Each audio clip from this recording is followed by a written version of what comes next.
सर्वशक्तिमान प्रभु है, वो यहोवा हमारे संग संग है। वो सर्वशक्तिमान प्रभु है, वो यहोवा हमारे संग संग है।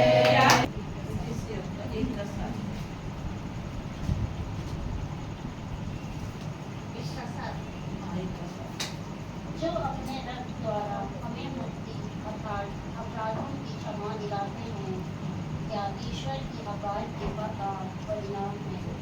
ईश्वर की वाणी है।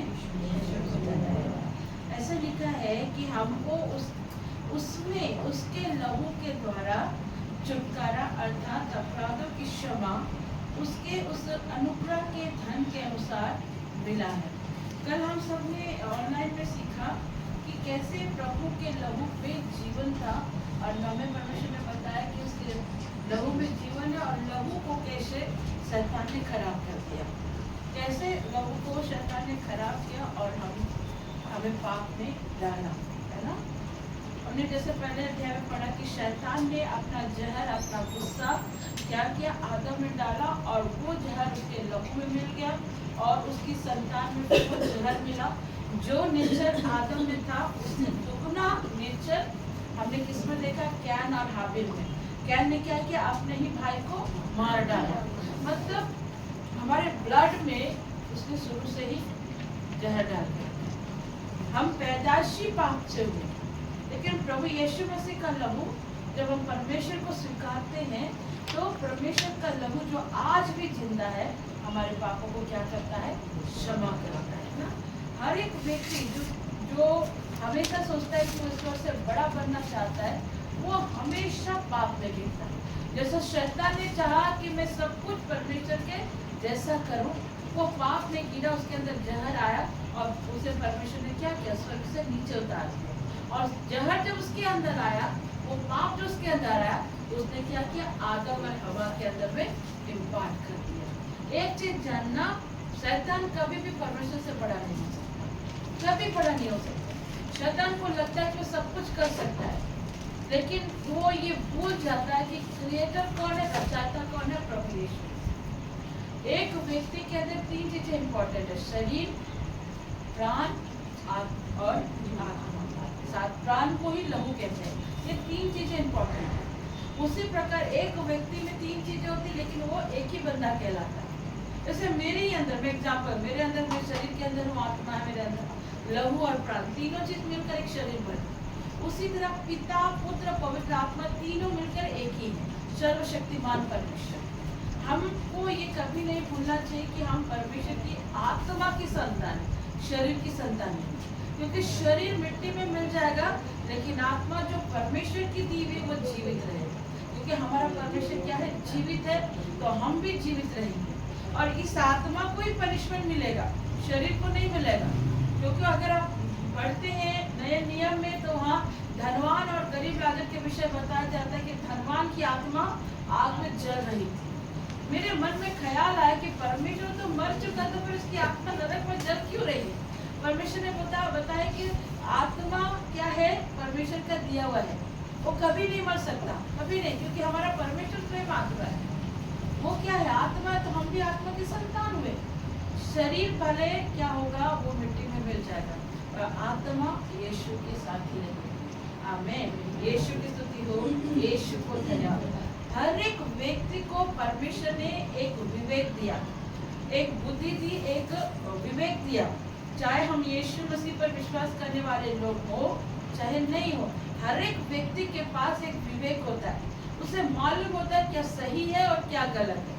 ये अलग बात है, जो लोग प्रभु यीशु मसीह को नहीं मानते हैं, पवित्र आत्मा उनकी अगुवाई नहीं करता है, पर उनके अंदर भी एक विवेक होता है। बिना विवेक वो पढ़ाई नहीं कर सकते, बिना विवेक वो सही को सही और गलत को गलत नहीं बोल सकते। हर एक व्यक्ति के अंदर एक विवेक होता है, हर एक व्यक्ति, चाहे वो प्रभु को माने चाहे ना माने, विवेक सबके अंदर, तभी तो वो डिसाइड करता है ना ये सही है ये गलत है। ओके, ये बातों को समझना है। पर पवित्र आत्मा की तरह वो अगुवाई नहीं करता है, परंतु कुछ हद तक वो सभी को बताता है कि वो सही है और क्या गलत है। जब एक व्यक्ति का विवेक, जिसको बोलते हैं हम जमीर, जब एक व्यक्ति के विवेक की आवाज जब वो सुनता है, अपने विवेक की आवाज को सुनता, 99% लोग उस आवाज को दबा देते हैं। 99%। मान लो आप सही है, आप सही है, लेकिन आपका परिवार बोलेगा बहुत बिंदी वाली होगी, अपना गिरजा छोड़ के इधर जा रहा, दबाने की कोशिश करेगा। 99% आपके खुद के परिवार ही आपके दुश्मन होते हैं।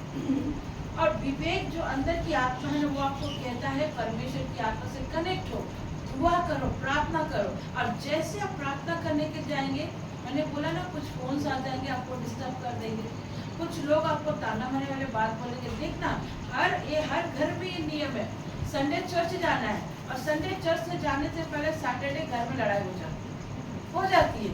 सैटरडे घर में लड़ाई हो जाती है और उस लड़ाई में शैतान फायदा उठाता है। लड़ाई हो गया तो पति पत्नी चर्च नहीं जाएंगे, बच्चे चर्च नहीं जाएंगे।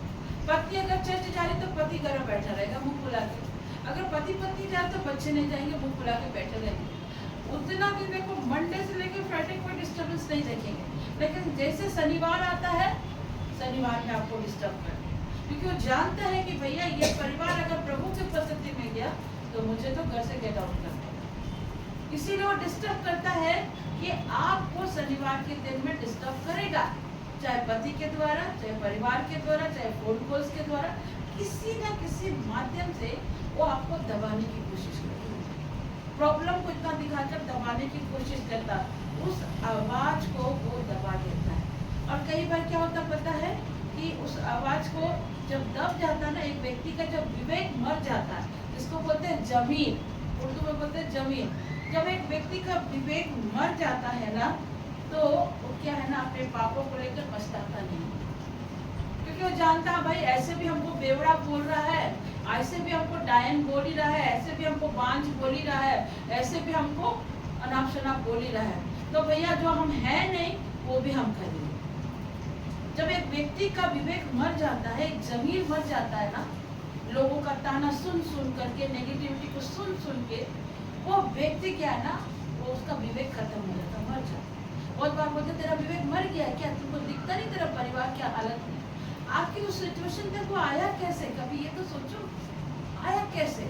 जब वो सही कर रहा था तो तुम्हें बर्दाश्त नहीं हुआ। आप हमेशा नोटिस करना, आप चर्च जाएंगे, फेलोशिप करेंगे, लोगों को पसंद नहीं आएगा, लेकिन आप एक झुंड बनाकर चुगली चपाटी करेंगे, निंदा करेंगे तो वो अच्छा है, वो अच्छा है, ठीक है। मैं आपको मुंह पे कह रही हूँ, आप झुंड बना के बैठ जाओ, वो बोलेगा मैक्सिमा कैसी है, हाँ चुगली चपाटी मैक्सिमा दीदी के साथ लोग करे, तब तक मैक्सिमा दीदी अच्छी है। और जहाँ मैक्सिमा दीदी उस जगह को छोड़ दी, अब प्रभु की उपस्थिति में आई, प्रभु की फेलोशिप में आई, तो मैक्सिमा बुरी हो गई। मैक्सिमा के लिए क्यों भैया, क्योंकि मैक्सिमा को तेरी संगति नहीं चाहिए, उसे प्रभु की संगति चाहिए, क्योंकि वो जानती है कि प्रभु उसके घर को चला रहा है, उसके बच्चे को चला रहा है। पर ये बात सामने वाला इंसान समझ नहीं पाता है। एक चुगली करने वाले व्यक्ति को चुगली वाला ही व्यक्ति अच्छा लगता है, प्रभु की संगति करने वाले लोग अच्छे नहीं लगते। लेकिन ये सच्चाई को जाना, जो प्रभु की संगति में रहता है ना, वो हर तूफानों में जय को पाते हैं। आमीन, यीशु की स्तुति हो, ये इसको धन्यवाद। इसीलिए बोलते हैं एक व्यक्ति का जब विवेक मर जाता है ना, तो कभी भी अपने पापों को लेकर पछतावा नहीं करता है। मैंने देखा है, मुझको तो ऐसे भी बेवड़ा बोलते हैं, 2 पैक ऐसे पीऊंगा, आज नहीं तो कल मरिए जाऊंगा। थिंकिंग ऐसा बैठा लेते हैं, माइंडसेट ऐसा कर लेते हैं, क्योंकि कभी भी परिवार ने उसको उस तरह का सपोर्ट नहीं किया, समाज में उसको सपोर्ट नहीं किया। जब वो अच्छा था, मेहनत कर रहा था, तो कोई उसकी वैल्यू नहीं कर रहा था। लेकिन जहाँ तूफान आ गया तो बोलता है घर में बैठे बैठे रोटी तोड़ रहा है, कुछ कर नहीं रहा है। भैया उसकी सिचुएशन को समझो, वो भी तो कुछ ना कुछ करने का सोच ही रहा है ना। लेकिन हम उसको प्रेशर दे दे के उसको हम और क्या करते हैं, नेगेटिव करते हैं। एक बच्चा कब नेगेटिव होता है, एक परिवार कब नेगेटिव होता है, अगर वो सिचुएशंस में जो गुजर रहा, ठीक है ना बाबा, आप एक बार परीक्षा में पास नहीं हो पाए, दोबारा हम मेहनत करेंगे, जिंदगी खत्म नहीं हो गई। हाँ, जिंदगी खत्म नहीं हो, इंसान बुढ़ापा तक पड़ता है भाई। लेकिन अगर वो बच्चा पास नहीं कर रहा है, या वो परिवार में पति की नौकरी चलेगी, तो उसके पीछे तो पूरा घर परिवार पड़ जाता है, और वो फ्रस्ट्रेट होके लास्ट में गलत डायरेक्शन को लेता है गलत डायरेक्शन। और जहाँ उसको नहीं मिलता है, वो दूसरे गलत जगहों में प्यार को ढूंढना प्रारंभ करता है। कई शादीशुदा लाइफ क्यों टूटते हैं? क्योंकि कई शादीशुदा लाइफ में पत्नियां जो है पति की सुनने को नहीं है, और कई जगह में पति लोग पत्नी को सुनना नहीं चाहते, और यही वजह है कि रिश्ते टूटते हैं। माँ बाप की सुनते नहीं और रिश्ते टूटना शुरू कर जाते हैं। इसको समझना है। जब विवेक मर जाता है तो वो व्यक्ति आवाज सुनना बंद कर देता है और खुद ही वो मन के वश में होना शुरू हो जाता है। और मन जो है सबसे अधिक धोखा देने वाला वस्तु है। मन में बहुत सारे गंदे कल्पनाएं आते हैं और वो पाप पे पाप करना शुरू करते हैं। आज अगर आप देखो ना, लोग पाप को करके भी नहीं पछताते, पाप करके भी नहीं पछताते। कैसे अगर बोलोगे ना तो मैं आपको बता रही, आज लोग बच्चा गिराने को बोलते हैं अबॉर्शन है, लेकिन एक गर्भ में बच्चे को मार देना अबॉर्शन नहीं कहला रहा, वो भ्रूण हत्या कहला रही है, वो भ्रूण हत्या कहला रही है। आप पेट में बेबी है, उस बेबी को लाने से पहले मार दे रहे, आप जानकारी ले रहे कि लड़का है कि लड़की है। क्यों? लड़की से वंश नहीं चलता है क्या? लड़की से वंश नहीं चलता, लड़का से वंश चलता। भैया वंश को चलाने वाला परमेश्वर है, परमेश्वर हमें लेकर चलता है। हाँ, पूरे बाइबल में भरी पड़ी हमारी लड़कियों की कहानी। रानी एस्तर है, हाँ, दबोरा है, रूथ है, नोआमी है, हाँ, सारा है। हाँ, क्या इन लोगों ने क्या वंश को नहीं चलाया? जरूरी कि लड़का ही वंश चलाए? लड़का नहीं है, लड़की है पेट में तो मार दिया पेट में, हाँ, मार दिया पेट में। ये नहीं सोचते हैं कि वो अबॉर्शन नहीं है भैया, भ्रूण हत्या है, पाप है, परमेश्वर की नजर में पाप है। आज शादी से पहले एक दूसरे के साथ रह रहे बोलता है सब भैया जी लो, नहीं भैया, ये परमेश्वर की नजर में पाप है।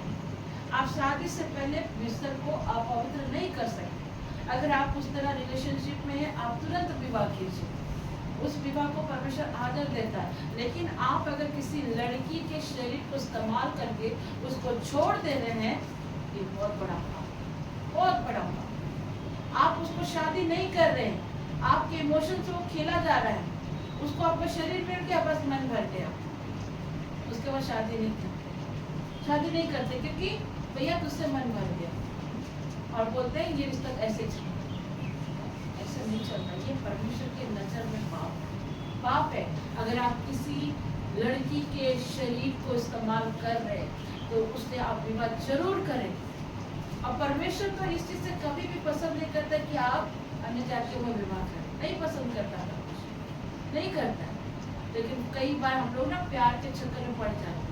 आज सुबह में मैं आपको बता रही, कल रात को मैं बसरो थॉमस का सुन रही थी, वहाँ बता रहा था कि कैसे एक घाव वाला व्यक्ति दूसरे घाव वाले व्यक्ति को गलत सजेशन देता है, बता रहा था। मतलब अगर सिस्टर ज्योति बोल रही कि बेटा ये गलत है, इस रिलेशन से निकलो, तो सिस्टर ज्योति पसंद नहीं आएगी, वो पकड़ लेंगे सिस्टर सिल्वी को, लेली सिस्टर को पकड़ लेंगे, मैक्सिमा सिस्टर को। है? मेरी बेटी हंस रही थी, मैंने बोला सुन इसको, क्योंकि जवानी की अवस्था में है, सुनना जरूरी है। मम्मी समझती नहीं है, हम प्यार कर रहे, भैया तू प्यार कर रही है, अगर तेरे लिए परमेश्वर ने जीवन साथी रखा तो सटीक समय पे देगा। अपने मन के डायरेक्शन के अनुसार मत चलो, ठीक है? कई बार अपने मन के डायरेक्शन के अनुसार चलोगे फंस जाओगे, गलत चीजों फंस जाओगे। अब यहाँ पर क्या है ना, हम धोखा खाए हुए हैं, और सामने वाला भी धोखा खाया हुआ है। वो मेरे पास नहीं आएगी, वो जाएगी एंजल के पास। अब एग्जाम्पल दे, अभी रिद्धि और एंजल दोनों यंग एज पे जा रहे हैं, है ना? अब रिद्धि क्या बोलेगी, एंजल मम्मी और अनीता बड़ी मम्मी तो समझती नहीं है, सिल्वी आंटी को थोड़ा बहुत बोल सकते हैं, लेकिन मम्मी और अनीता बड़ी मम्मी को नहीं बोल सकते, क्योंकि मम्मी तो समझेगी नहीं, मम्मी तो डायरेक्ट डांट लगा देगी, अनीता बड़ी मम्मी तो वो तो और ज्यादा देगी, ठीक है?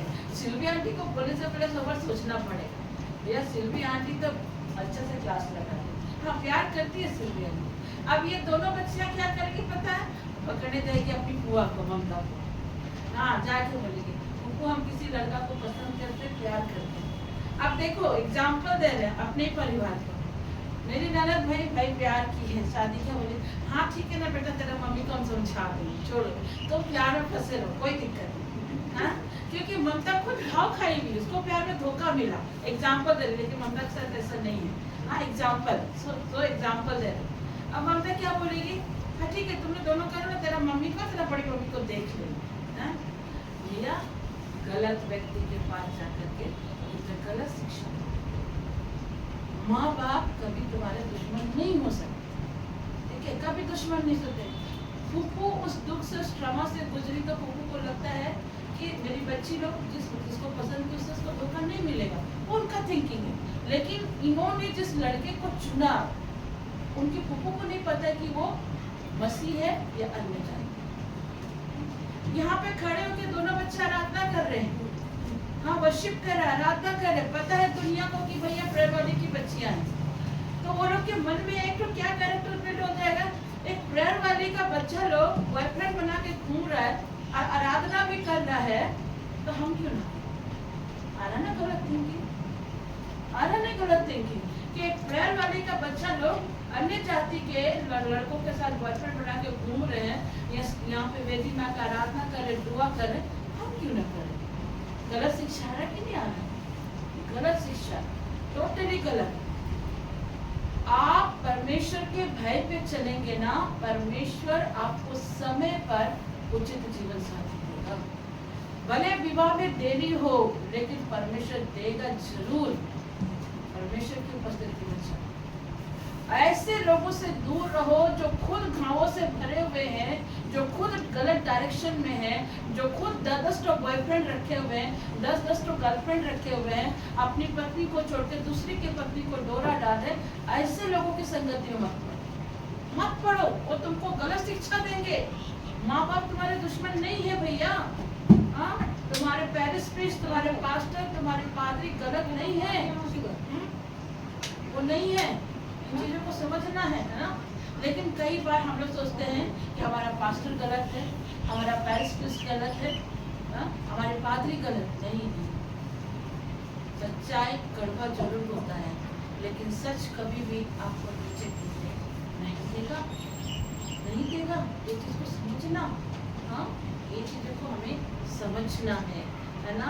परमेश्वर आज हम लोग को सिखा रहा है कि आज बहुत लोगों का विवेक बढ़ चुका है, बहुत लोग पाप पर पाप करते जा रहे हैं, पाप पर पाप करते जा रहे हैं। एक चीज बता रही हूँ, आज एक व्यक्ति को ना पापों की क्षमा पानी से नहीं होती। जिनको लगता है कि पानी ढालने से पाप क्षमा हो जा रहे, भैया पानी ढालने से व्यक्ति के पाप क्षमा नहीं होते।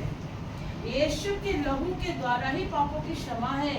हाँ एक चीज बता रहे, पापों की माफी पाना किसी पानी के द्वारा नहीं है, क्योंकि इंसान के पाप इतने हल्के नहीं हैं कि वो पानी से माफ किए जाए, माफ किया जाए।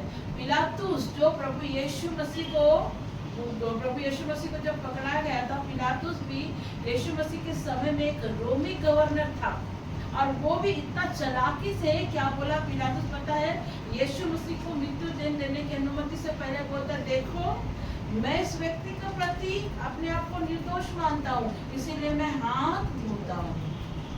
पिलातुस ने हाथ धोए थे, उस रास्ता याद कीजिएगा आप लोग, जब अभी रिसेंटली पार हुआ है गुड फ्राइडे ना, उसने हाथ धोया कि मैं निर्दोष व्यक्ति के हाथ से हाथ धोता। पता उसकी मृत्यु क्या कैसी हुई थी, उसकी मृत्यु भी हाथ धो के हुई थी। वो नील नदी में हाथ धो के खुद को मार लिया, क्योंकि तुमने हमारे जीवित परमेश्वर के सामने हाथ धोया। उसकी मृत्यु भी ऐसे ही हुई, नील नदी में हाथ धो के मर गया। मतलब मनुष्य के पाप इतने हल्के हैं जो कि पानी से धुल जाएंगे, हैं? नहीं भैया जरा सोचो, उसे लग रहा था कि पानी से मुझे माफी मिल जाएगी। नहीं। बाइबल कहती है कि पापों की माफी किसी पानी से नहीं हो सकती है, उसके लिए एक निर्दोष व्यक्ति का लहू बहाया गया, और वो निर्दोष मेमना कौन है? यीशु मसीह। जरा सोचिए ना आप, एक बात कह रही, जरा सोचो आप, जब आप मछली खरीद के लाते हैं ना, वो मछली को 2 दिन रख दीजिए बिना पानी का, वो सड़ के गमक गंदगी बदबू स्मेल आ जाएगा। सूखा मछली कितना गंदा स्मेल करता है। आप एक जिंदा मछली लेकर आइए, 2 दिन छोड़ दीजिए, ऐसे उसका स्मेल आएगा कि नहीं आएगा? मछली को जब साफ करते हैं उसका आइस बन का स्मेल आता है ना, आता है कि नहीं? जब एक मछली पानी में रहकर अपने बदबू को नहीं पहचान पाई, अपने बदबू को नहीं मिटा पाई, तो एक व्यक्ति का गंदगी लहू से कैसे पानी से कैसे धुल जाए? मुझे बताओ, धुलेगा क्या? नहीं धुलेगा। डियर पीपल ऑफ गॉड, लहू से पापों की क्षमा है। एक मछली पानी में रहकर भी अपने अपने बदबू को समाप्त नहीं करता, जबकि वो पानी उसका जीवन है, वो पानी में जिंदा रहती है। अब पानी से उसको बाहर निकालो, वो क्या हो जाएगी? खत्म हो जाएगी। एक मछली जीवन भर पानी में रहकर भी अपने बदबू को नहीं निकालता। हाँ, तो हम पानी से अपने पाप को कैसे हटा सकते हैं? पानी से हमारे पाप क्षमा हो जाएंगे क्या? हाँ, आइए कुछ और थोड़ा अंदर जाएं, ठीक है? मैं ज़्यादा देर परेशान नहीं करूँगी, आधा घंटा में इसको समाप्त करूँगी, क्योंकि कुछ लोगों को चर्च भी जाना है ना? तो ये चीज़ को जानिए। परमेश्वर का मेमना, परमेश्वर का मेमना। यदि आप पुराना नियम पढ़ेंगे तो वहाँ आपको दिखाई पड़ेगा किस तरह से लोगों के पाप माफ होते हैं। हाँ, कोई भी व्यक्ति पानी के द्वारा माफ नहीं किया था, कोई भी व्यक्ति पानी के द्वारा माफ नहीं किया। जब किसी से पाप हो जाता था ना, पुराने विधान में, पुराने नियम, पुराने टेस्टामेंट में, जब किसी व्यक्ति से पाप होता था तो वो व्यक्ति क्या करता था? एक निष्कलंक मेमना, चाहे कबूतर, कुछ भी चीज को लेता था जिसमें कोई दाग नहीं, एक निष्कलंक मेमना को लेता था जिसमें कोई दाग धब्बे कोई कुछ ना हो। उस मेमने को लेकर के वो आता था याजक के पास, और याजक क्या करता था? उस मेमने के ऊपर उसके हाथ को रखवाता था और मेमने के ऊपर उसके सारे पापों को बोलता था। और जब मेमने के ऊपर तो सारे पापों की विधि है, पुराने नियम के ग्रंथ में पढ़ेंगे बहुत अच्छे से आपको पता लगेगा।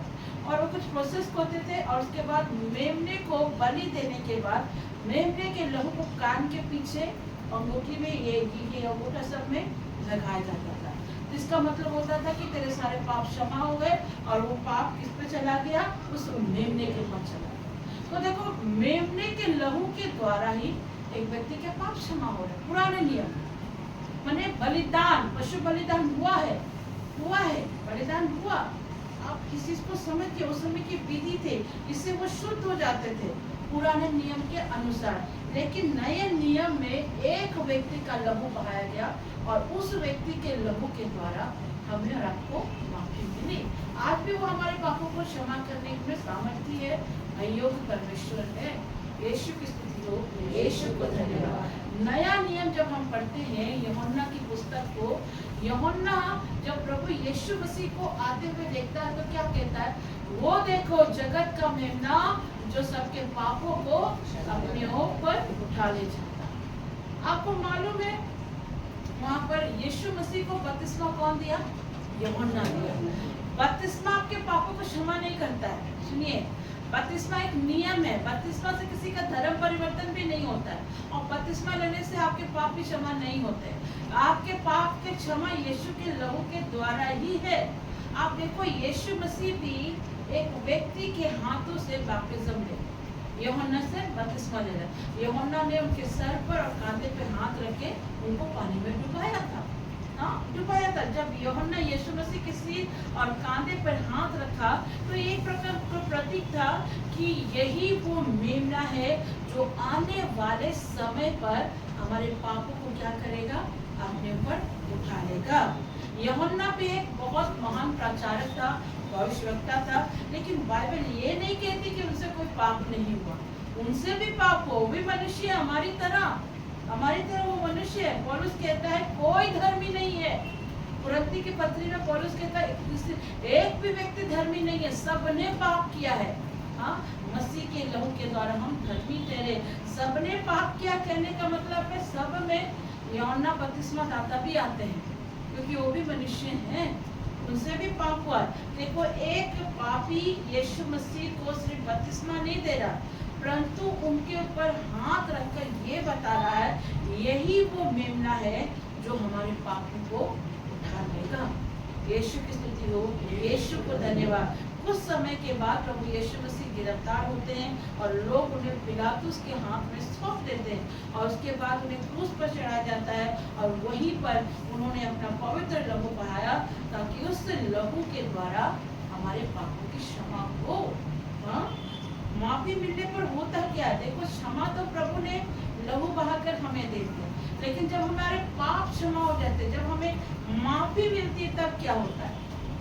जब एक व्यक्ति परमेश्वर के वचन को सुनता है, जब एक व्यक्ति परमेश्वर की वाणी को सुनता है ना, तो पवित्र आत्मा होली स्पिरिट उस व्यक्ति को आईना दिखाती है कि बेटा तुम कहाँ कहाँ गलत हो, कहाँ कहाँ तुमसे पाप हुए हैं। कई बार पवित्र आत्मा आपको दिखाता है कि भैया तुम लिली से माफी मांगो, लेकिन हम क्या है ना, अपने जिद पे आते हैं कैसे लिली से माफी मांगे, हम जिद पे आते हैं।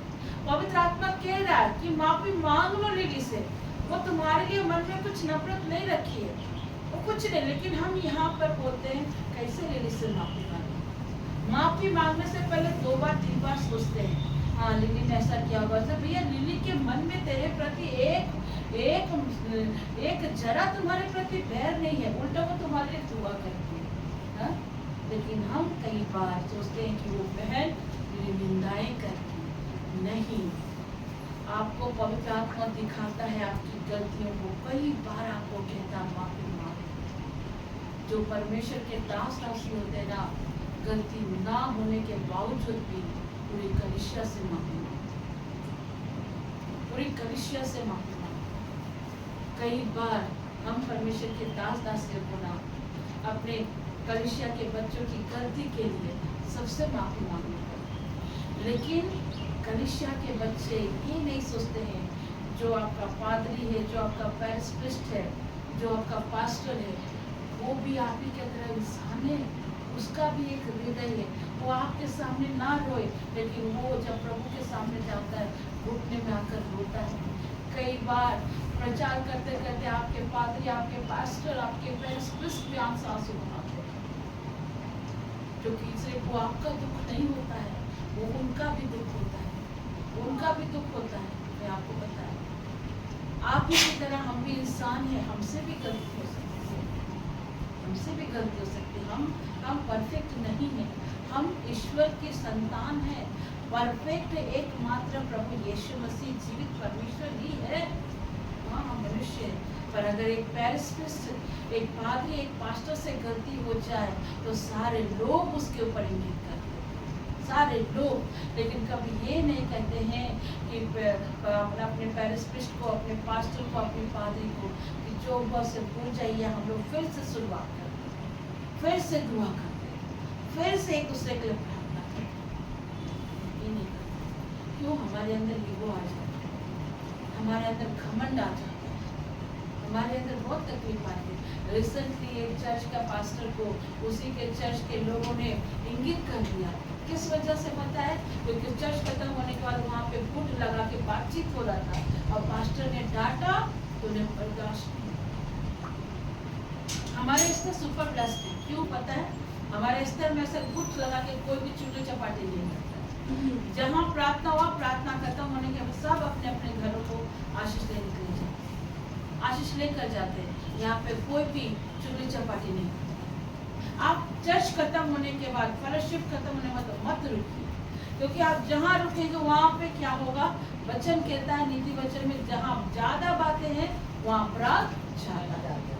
उस पास्टर ने जब डांटा, वो पास्टर बुरा हो गया, वो पास्टर बुरा हो गया। भैया वो परमेश्वर का दास है, वो आपका बुरा नहीं चाहेगा, ठीक है?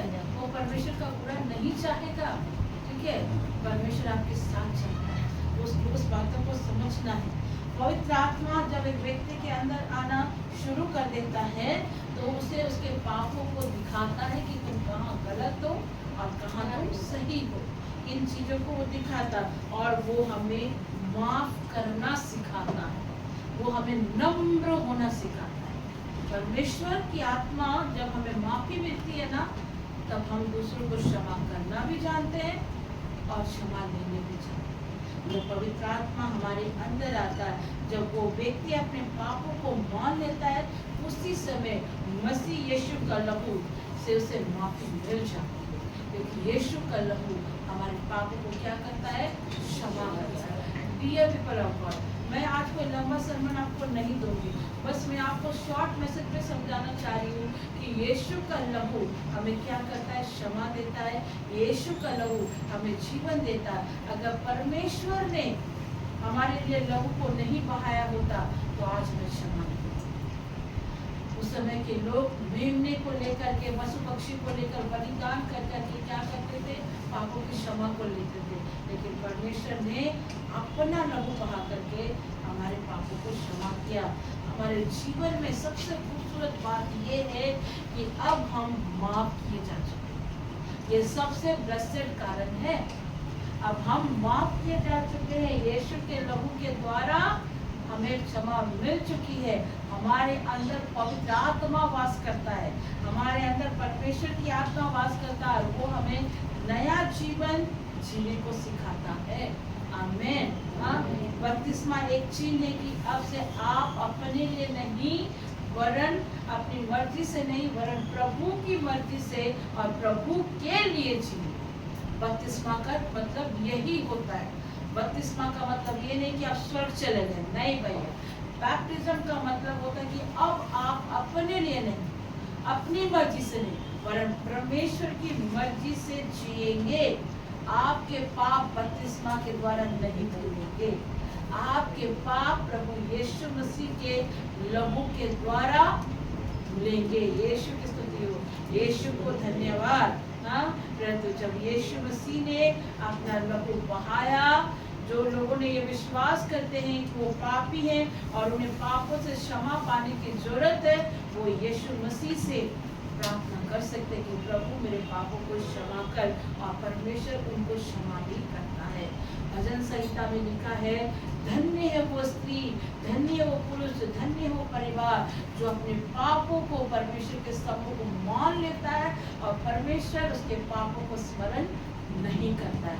मैं एक चीज कह के समाप्त करूंगी। देखो, जब आप अपने पापों की क्षमा परमेश्वर से मांगते हैं ना, आपको उसी वक्त क्षमा मिल जाता है। लेकिन जो आपके पापों को बार बार स्मरण दिलाता है, हाँ तुमने उसके साथ बुरा किया, तुमने ये किया, जो आपको पाप बार बार आपके पास्ट को, आपके गुनाहों को बार बार याद दिलाता है, वो शैतान है।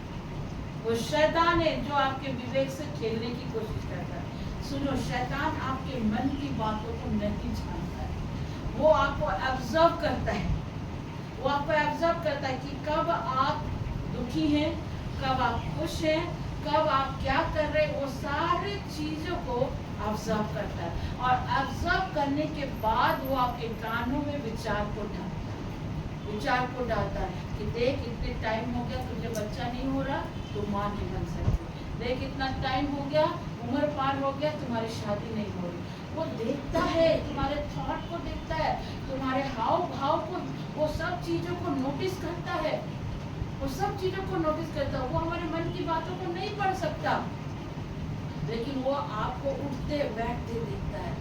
इसलिए परमेश्वर का वचन भी कहता, दाऊद कहता है भजन संहिता 139 में, हे यहोवा, तू मेरे मन के विचार को दूर से जान लेता है। मेरा उठना बैठना चलना फिरना सब तेरे नजर में है।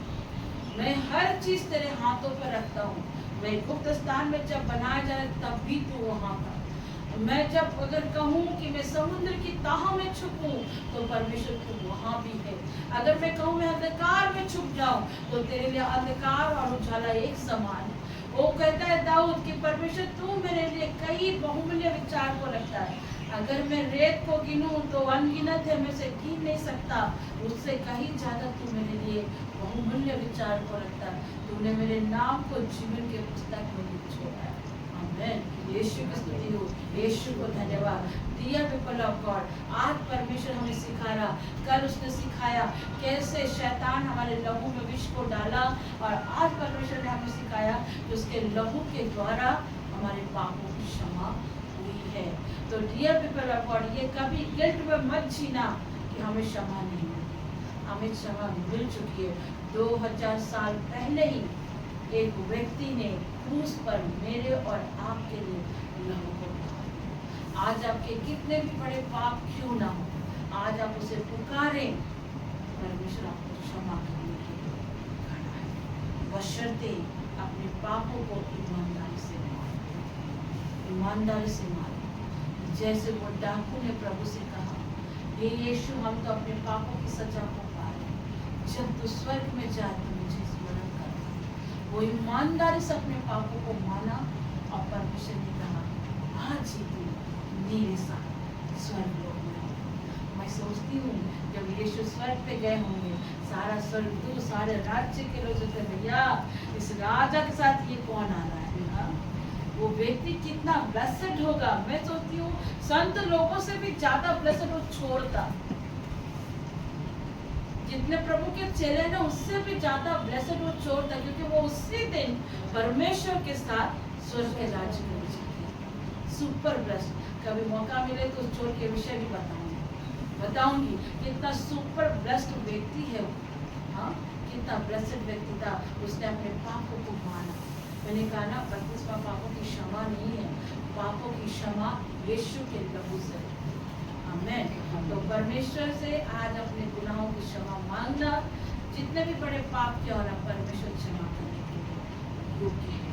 हम परमेश्वर को धन्यवाद देते हैं इस वचन के लिए जो आज परमेश्वर ने रिवील किया, उसका लहू हमारे पापों की क्षमा करता। हम प्रचार तो बहुत तरह के सीखते हैं, लेकिन कई बार हम उसके लोगों को भी जानना पड़ता है जो लहू से मेरे नाम परमेश्वर पिता आप सबको उस वचन के द्वारा आशीष दे। आइए हम दुआ करें और आखिर